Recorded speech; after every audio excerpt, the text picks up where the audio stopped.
Ba saurare Assalamu alaikum Rabi'atu Kabirin kace ke fatan kun waye gari lafiya. A cikin shirin namu na karfe 6:30 agogon Najeriya da Nijar 5:30 agogon GMT da Ghana za ku ji cewa Shugaba Vladimir Putin ya fara wata ziyara aiki a birnin Beijing inda ake sa ran zai nemi faɗaɗa alaƙa da China. A yau ne ƙasar Afirka ta Kudu za ta buƙaci kotun hukunta manyan laifuka da ke Hague da ta dakatar da Isra'ila daga kai hare-hare a Rafa. Majalisar Dattijan Najeriya na so a ba ƙananan hukumomi 'yancin kansu.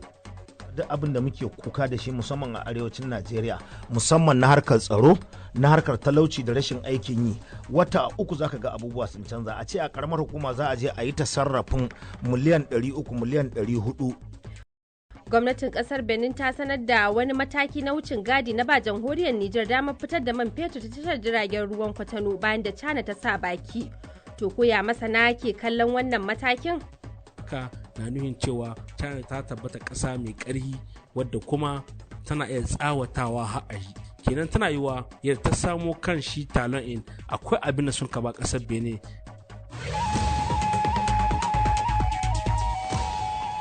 To amma kafin shiga cikin shirin sai na fara da karanto maku labaran duniya. Shugaba Vladimir Putin ya isa Beijing a wata ziyarar aiki da ya kai inda zai nemi gudunmuwar China yayin da Rasha ke ci gaba da kai hare-hare a Ukraine. An shirya ƙwarya-ƙwaryar biki domin tarban Mr. Putin a lokacin da ya sauka a jiya Laraba. Ana sa ran shugaba Putin da takwaransa na China Xi Jinping za su tattauna a yau. An yi wa Firaministan Slovakia Robert Fico aiki inda yake ci gaba da zama asibiti sa'o'i bayan da aka yi yunkurin kashe shi. Mataimakin Firaministan Thomas Taraba ya shaida wa BBC cewa an yi aiki cikin nasara kuma ana sa ran Mr. Fico zai warware. Kafofin watsa labaran kasar sun ruwaito cewa Firaministan ya farfado. Now there is also a video which is circulating on social Wakilin media. BBC kenan yake cewa wani bidiyo da aka yada a shafukan sada zumunta ya nuna yadda wani mutum ya ikirarin kai harin. A yau ne ƙasar Afirka ta Kudu za ta buƙaci kotun hukunta manyan laifuka da ke Hague da ta dakatar da Isra'ila daga kai hare-hare a Rafa. Afirka ta Kudu ta gurfanar da Isra'ila a gaban kotun inda take zarginta da aikata kisan kiyashi a Gaza. Afirka ta Kudu dai ta kuma zargi Isra'ila da azabtar da Falasɗinawa da yunwa ta hanyar hana shigar da kayan agaji yankin. To labaran duniyar na zuwa maku ne daga nan sashen Hausa na BBC. Za a fara taron ƙasashen Larabawa a Bahrain inda batun yaƙi a Gaza zai kasance mafi mahimmanci. Shugabannin yankin za su kira da a tsagaita wuta a Gaza. Ana kuma sa ran za kuma su duba yiwuwar kafa ƙasar Falasɗinawa, matakin da Firaminista Netanyahu ya fatali da shi.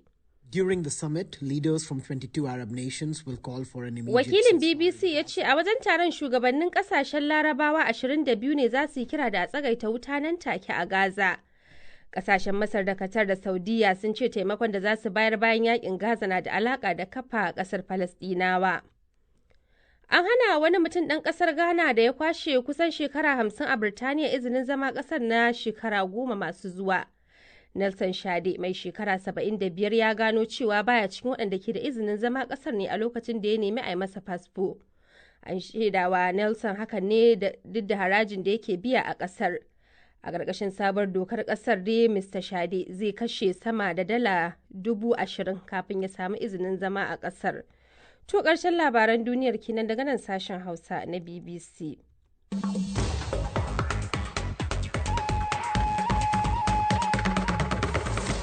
To bayan labaran duniyar yanzu kuma sai rahotannin da shirin yake ɗauke da su. Shugaba Vladimir Putin ya fara wata ziyara aiki a birnin Beijing inda ake sa ran zai nemi faɗaɗa alaƙa da China a yakin da Rasha take yi da Ukraine. An shirya ƙwarya-ƙwaryar biki domin tarban Mr. Putin a lokacin da ya sauka a jiya Laraba. Ga rahoton Badamasi Abdulkadir Mukhtar. Ana sa ran shugaba Putin da takwararsa Xi Jinping za su tattauna can anjima a yau domin sake kulla dangantaka tsakanin Rasha da China. An kuma tsara wata walimar girmamawa da za a yi can anjima da yamma. Domin bikin cika shekara 75 da tarayyar Sobiya ta amince da ƙulla ƙawance da China a matsayin ƙasa. Wannan ce ziyara ta farko da Mr. Putin ya kai wata ƙasa tun bayan sake zabensa a watan Maris. Kuma gabanin ziyarar tasa, Mr. Putin ya jinjina wa China a bisa irin ƙawancen da take da shi tsakaninta da Rasha, wanda ya ce abu ne da ba za a manta ba. A wajen bikin tarbarsa, an yi faretin karramawa kuma an buga taken ƙasar Rasha da kuma harba bindigogi a sama a matsayin ban girma. Kafin wannan ziyara ta shugaba Putin da Xi Jinping ya kai tasa ziyarar a Faransa da Sabiya da kuma Hungary, lamarin da masu sharhi ke kallo a matsayin tabbacin rashin haɗin kai a tsakanin ƙasashen tarayyar Turai.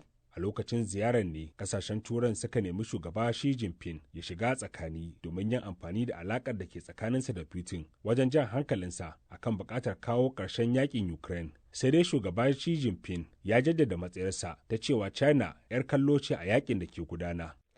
Rahoton da Badamasi Abdulkadir Muktar ya haɗa mana kenan.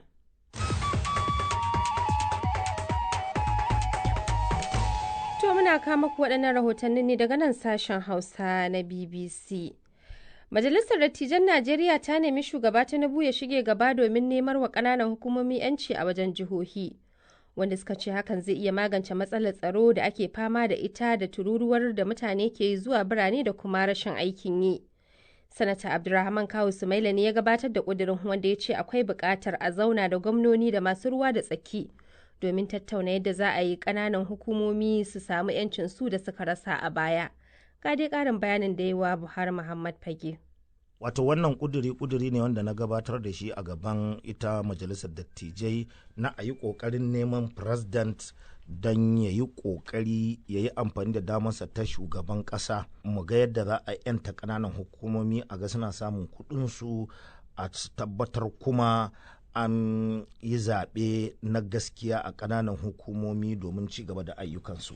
Wannan ba bakon abu ba ne, an daɗe ana yin shi amma ba abun da ake samu na ci gaba a ciki. Wannan karan menene zai bambanta shi da na baya? Bambancin wannan da wancan shine kokari ake yi na a gyara dokokin su ba ƙananan hukumomin dama. Da mu yi haka sai mun yi kira ga ita majalisar dattijai ta yi kira ga shugaban ƙasa ya shige gaba. Muka ba da wasu abubuwa guda 7. Waɗannan abubuwa ne waɗannan? Na farko muka ce shi shugaban ƙasa ya shige gaba ya tabbatar da an samarwa ita ƙananan hukumomi 'yancinsu, wanda domin su fita daga cikin halin da ake ciki na tsaro, na barin ƙauyuka da ake komawa birane, lalacewar hanyoyi da sauran abubuwan more rayuwa, rashin aikin yi. Na biyu muka ce ya kirawo zaman masu ruwa da tsaki wanda ya haɗa gwamnoni da 'yan majalisu na tarayya da na ƙasa kenan da na local government da shugabannin al'ummomi da malaman addini da sauransu, a tattauna don ganin samarwa ita local government matsaya guda ɗaya. Kuma ya yi amfani da matsayinsa na shi shugaban ƙasa ne ya yi roƙo ga kamar state government ɗin da kuma ita national assembly cewa da kuma ɓangaren shari'a su yi kokari su cire dukkanin wani abu wanda yake hana ruwa gudu a ƙananan hukumomi wajen samun 'yancin nan nasu. Ya kake ganin tsarin ƙananan hukumomi zai sauya idan aka ce sun fita daga kamar jihohi? Ina tabbatar maka da cewa duk abin da muke kuka da shi musamman a arewacin Najeriya, musamman na harkar tsaro, na harkar talauci da rashin aikin yi, wata 3 zaka ga abubuwa sun canza. A ce a karamar hukuma za a je a yi ta sarrafin miliyan 300 miliyan 400 bayan an biya ma'aikata. A ce ƙananan ayyuka za a yi kwalabati, za a yi ɗan lambatu. Babban abin da yake jan kafa ko kuma yake mai da wannan kuduri a kodayaushe aka yi gaba da shi baya shine yadda sai an ɗauki wannan doka an kai wa wato majalisu na jihohi sun amince da su. To wannan karan in ka kula da dukkanin wanda wajen mutum 15 manya-manya a cikin majalisar nan sun ba da gudunmawarsu. In ka saurari tsohon shugaban majalisa Ahmed Lawan ko sanata Adamu Aleru ko kuma Ojo Kalu, duk shawarar da suka bayar ita ce abin da ya kamata shine shugaban kasa ya kirawo zaman nan a zo a tattauna. Ina yawan sauraron ku, ina jin bala'in da mutane suke ciki a ƙauyuka saboda rashin tsaro din nan, wanda duk wannan abin ya samo asali ne daga rashin local gamma. Ka je karamar hukuma gaba ɗaya babu wata alama da zaka gani ta gwamnati, an zo an tare a cikin birane. Shi na cikin birnin bai ji daɗi ba, shi na ƙauyen bai ji daɗi ba. Sanata Abdulrahman Kawu Sumaila ɗan majalisar dattijan Najeriya kenan. To har yanzu dai muna Najeriya, inda ƙungiyar likitoci ta ƙasar ta bayyana irin ƙalubalen da ta ce likitoci na fuskanta da suka hada da rashin wadataccen albashi da ƙarancin likitoci a ƙasar da kuma rashin ingantattun kayan aiki. Ƙungiyar likitocin ta kuma ce mambobinta na fuskantar barazana ta fuskar lafiyar su da ma makomar aikin kansa. Farfesa Bala Audu shine shugaban ƙungiyar likitoci ta Najeriya, ya kuma shaida Zubair Ahmad cewa sun gudanar da wani taro wanda a ciki suka tattauna muhimman batutuwan da suka gabatar wa gwamnatin Najeriya domin ta ɗauki mataki. Muka tattauna maganar yadda likitoci a Najeriya za su yi rawan gani na tabbatar da 'yan Najeriya sun samu kiwon lafiya ingantacce, kuma a tabbatar cewa jami'an da suke ba da kiwon lafiya daga likitoci har zuwa abokanan aikinsu su ma a tabbatar an ba su mahimmancin yadda hankalinsu zai kwanta su aikinsu yadda ya kamata. Ko batun naku ya tattauna akan wasu kalubalai da ke cima su likitoci to a ƙwarya? Mun tattauna irin wayannan maganganu, ga misali abubuwan da ke sa likitoci 'yan Najeriya su bar Najeriya su tafi wasu ƙasashe. Kuma bayan sun je wayannan ƙasashen ana tabbatar da cewa irin aikin da suke a can suna ba da kwakwaran taimako ga wayannan ƙasashen.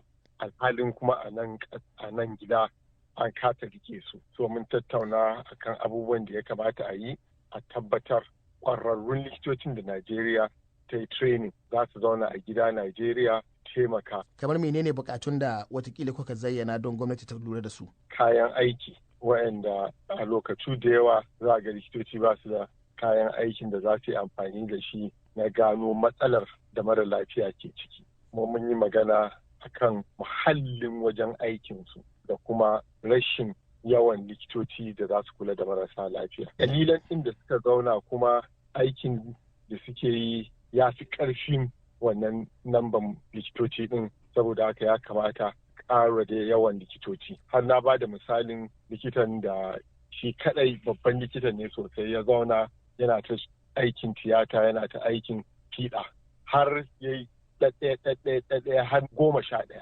Ya je ya ɗan huta kafin ya dawo aka ga shiru aka ga lokaci ya yi. Haka irin wannan stress yana kawo problem. Amma kuma duk da haka abin da ake biyan su bai kai ga yadda ma wakila za su kula da nasu iyalin ba. Kai wani lokaci ko kansu. Yanzu likita yana bakin aikinsa idan abu ya same shi ma na gaggawa na emergency kenan. To sai fa fito da kuɗi daga wani waje an neman mishi kiwon lafiya.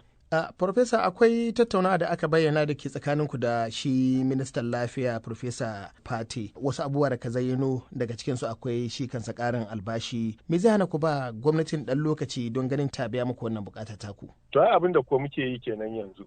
Ai shi yasa na baka misalin abin da yake faruwa din. Ni kaga dai farfesa ne na ɓangaren aikin kiwon lafiya na mata. Yanzu idan ka je ɗakin haihuwa za ka samu akwai likitan da idan ya bar gidansa sai kwana 3 a asibiti. Na san likitan da ya yi call, abin da ake cewa call, idan ya yi aikin shi na safe zuwa maraice. Idan aka tashi aiki sai shi ya ci gaba da aiki, shawara su tafi gida. Sai da safe ya ci gaba da aikinsa. Idan maraice ta yi shawara suka tafi ya ci gaba da aiki. Ya yi haka har na sati 2. Muna zaune muna shawara da gwamnati kuma mun tabbatar shi minista na kiwon lafiya Professor Muhammad Pate mutum ne wanda an san shi da kwazo. Za a zauna a nemi yadda za a samu amsa da zai amfani da al'ummar ƙasa gaba ɗaya. Farfesa Bala Audu, shugaban ƙungiyar likitoci ta Najeriya, yanzu kuma ga wannan sanarwar. Ra'ayi riga kowa da irin tasa. Yayin da damuna ke kankama a wasu sassan Najeriya, matsalar tsaro na ci gaba da zama barazana ga manoma. A bangare guda kuma hukumomin samar da abinci na duniya ciki har da Majalisar Ɗinkin Duniya na fargabar za a fuskanci karancin abinci, kuma miliyoyin mutane a kasashen Afirka wannan lamarin zai fi shafa kan dalilai masu alaka da matsalar tsaro. Shin wani tanadi hukumomi ke yi kan haka? Me ya kamata manoma su yi domin noma isasshen abinci? Wannan na daga cikin batutuwan da za mu tattauna a filinmu na ra'ayi riga na wannan makon. To ga masu son shiga cikin shirin da zai zo maku gobe Juma'a da misalin karfe 8:30 na dare agogon Najeriya da Nijar, sai ku aiko mana da takaitaccen ra'ayoyinku a shafukanmu na sada zumunta. To yanzu karfe 7 ne saura minti 16 agogon Najeriya da Nijar, 6 saura 16 agogon GMT da Ghana. Za ku iya sauraron mu kai tsaye a shafinmu na intanet wato bbchausa.com, inda za ku iya karanta labaran da muka wallafa muku. Akwai dalilin da ya sa gwamnoni ke batawa da iyayen gidansu, akwai kuma bidiyon daga bakin mai ita tare da Safina ta shirin labari na.